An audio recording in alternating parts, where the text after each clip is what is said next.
Kwararafa Television.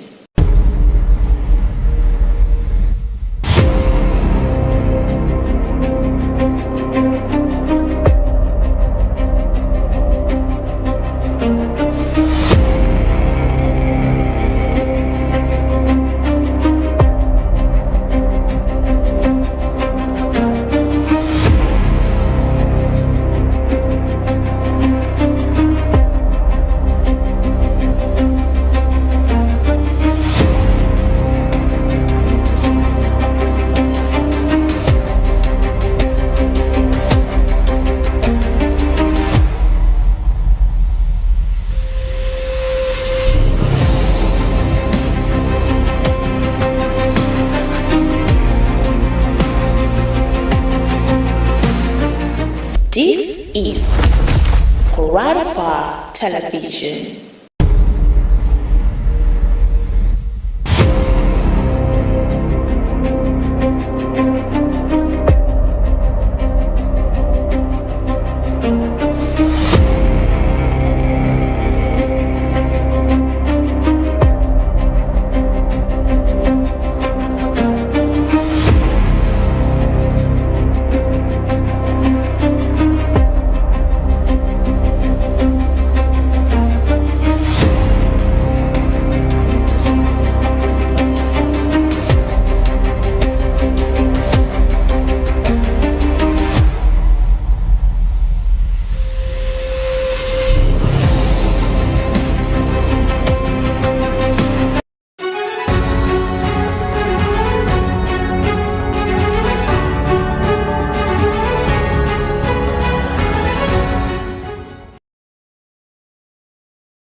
At 11 p.m.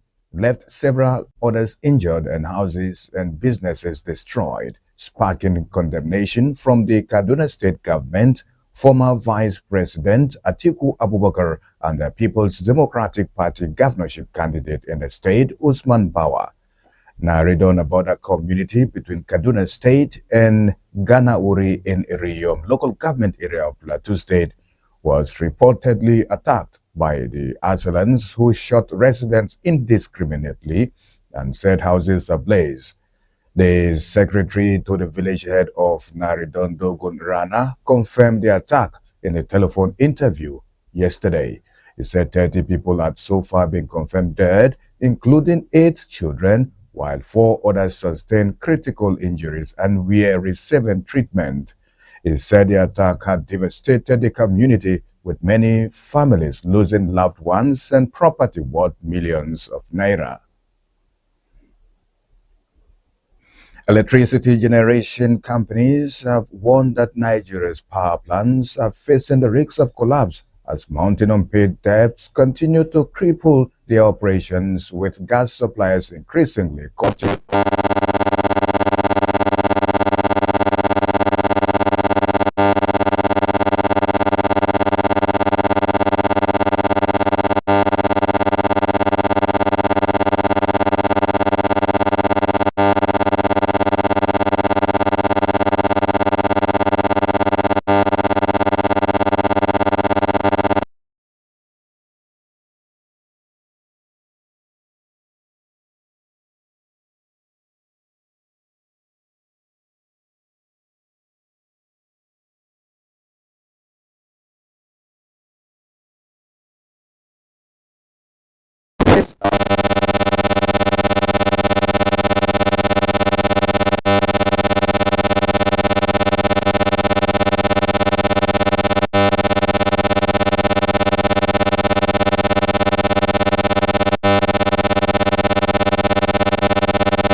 3 trillion because of monthly accumulations.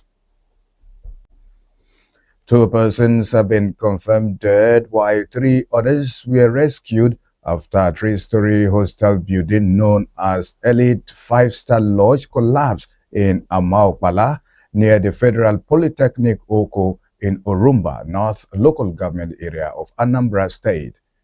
The building, which had about 60 rooms, caved in on Sunday night, throwing residents and passers-by into panic as an unknown number of occupants, mostly students, were trapped beneath the rubble fast before emergency responders arrived. Eyewitnesses said the building collapsed while occupants were inside. One resident, Ifeoma, who witnessed the incident, said that a loud noise preceded the collapse. And videos and photographs circulating online showed a large crowd gathered at the scene as rescue workers, security personnel, and volunteers searched through the debris for trapped victims. And I'll take you to Ogun State. The Ogun State Police Command has arrested 2 suspected members of a cattle theft syndicate, recovered 6 stolen cows, and foiled a suspected abduction attempt in separate operations across the state. The command spokesperson, DSP Olusei Babasei, disclosed this in a statement issued today. According to the statement, operatives of the Shagamu Division arrested Abiodun Kamilu, 35, and Adesanya Shegun, 37, following distress call reporting the theft of 7 cows from a cattle yard in the Maskoli area of Shagamu. The command said investigations were ongoing to arrest other members of the syndicate, recover the remaining cow, and prosecute anyone connected with the crime. In a separate operation, Babashei said operatives of its Safer Highway Patrol team on July 26 foiled a suspected abduction attempt at Onigeari along the Lagos-Ibadan Expressway. The Nigerian Senate has clarified that the controversial provision prescribing penalties for preaching, hawking, and trading inside commercial vehicles is not a fresh attempt to outlaw religious activities or street evangelism, but a long-standing provision of the Federal Road Safety Commission Act that has been enforced since 2007. The clarification follows widespread public outrage over the passage of the Federal Road Safety Corps Amendment Bill 2026, which proposes a 50,000 fine for anyone convicted of hawking, trading, or preaching inside commercial vehicles. The proposed legislation, which forms part of a broader review of the FRSC Act aimed at strengthening road safety enforcement and reducing road crashes, sparked criticism from Christian bodies, opposition parties, civil society groups, and members of the public, many of whom argued that the provision was insensitive amid rising unemployment and worsening economic hardship.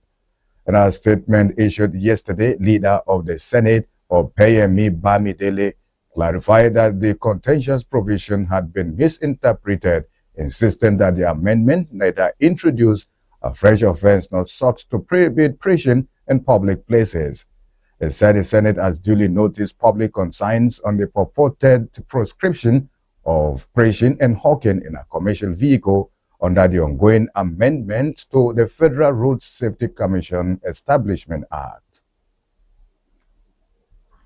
You're on to Kwararafa Television and News. Will now take a break and be back shortly. Stay with us.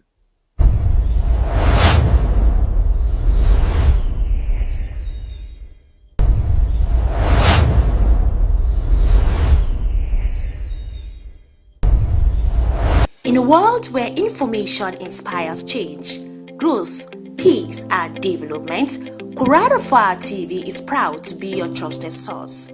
Our goal is simple: to promote development through the power of information. We are live 24/7, bringing you the latest news from within and beyond our state. From newspaper reviews and expert analysis to entertainment updates, talk shows, and uplifting religious programs, there is always something for everyone.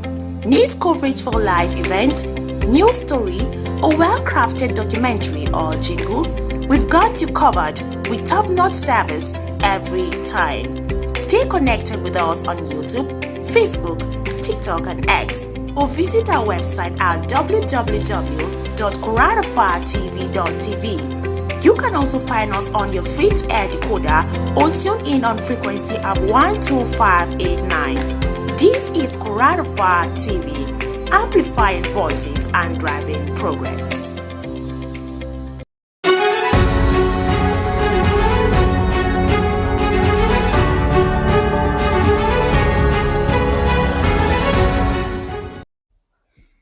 Glad you're with us. Welcome back. This is Kwararafa Television and News. Members of the organized private sector have warned that the United States' decision to impose a 12.5% tariff on certain Nigeria exports will affect some exporters despite exemptions for key raw materials. They argue the federal government to move swiftly to address regulatory gaps and seek a review of the measure.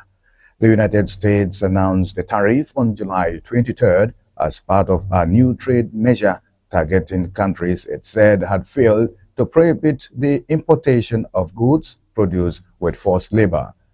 The tariff affects imports from 60 economies, including Nigeria. Countries such as India, Indonesia, Malaysia, Mexico, and the United Kingdom will pay a low 10% rate after adopting or committing to the implement prohibition on imports linked to forced labor.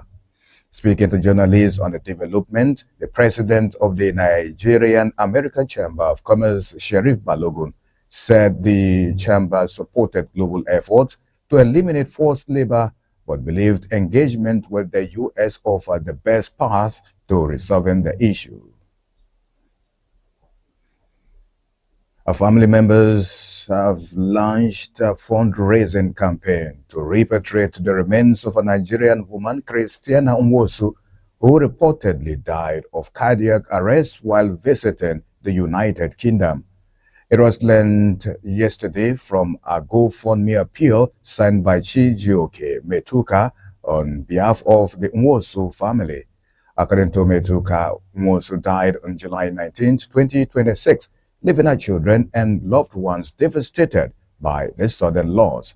Metuka described the deceased as a beacon of light, love, and warmth, whose passing had created an irreplaceable void in the lives of those who knew her.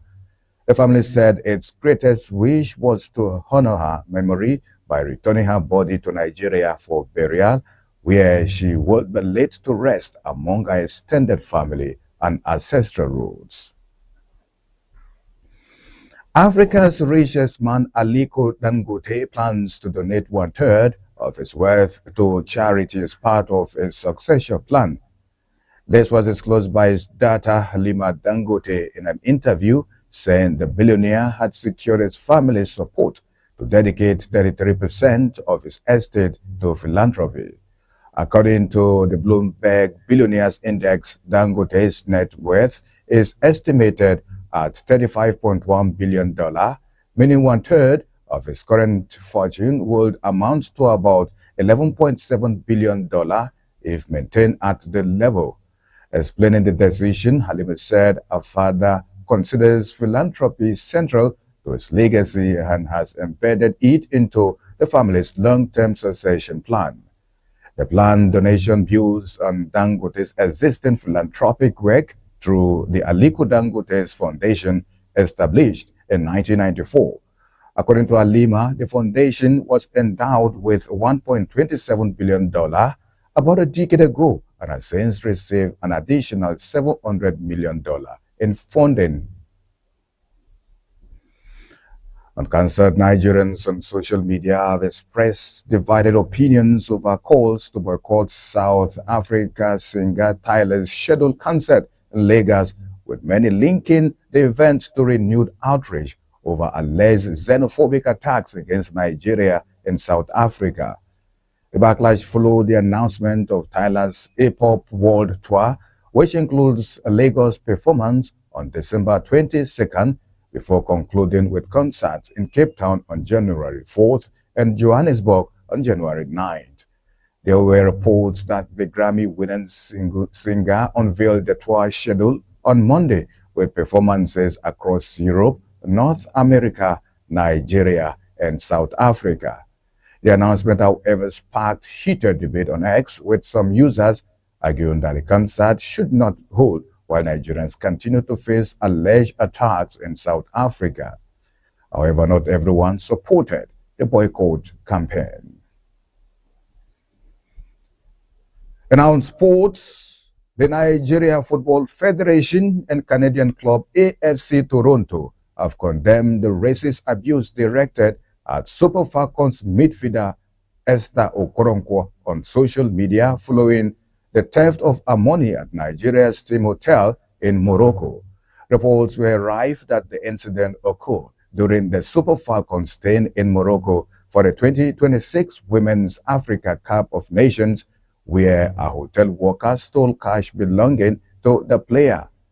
Moroccan authorities later arrested the suspect, recovered the stolen money, ordered its return to the player, and sentenced the offender to 6 months imprisonment. Despite a swift action by Moroccan authorities, Okoronkwo was subjected to racist comments and monkey emojis on social media, prompting the Super Falcons board to respond publicly, drawing strong condemnation from both the Nigeria Football Federation (NFF) and a club AFC Toronto. In a separate statement released on Monday on their X handles, both organizations described the attacks as unacceptable and reaffirmed their support for the Nigeria International. The NFF said racism and discrimination had no place in football or society. And that does it on Kwararafa News at this time. You can join us subsequently for our news package. Joachim Dangana. This is my name on behalf of the production crew. Bye-bye.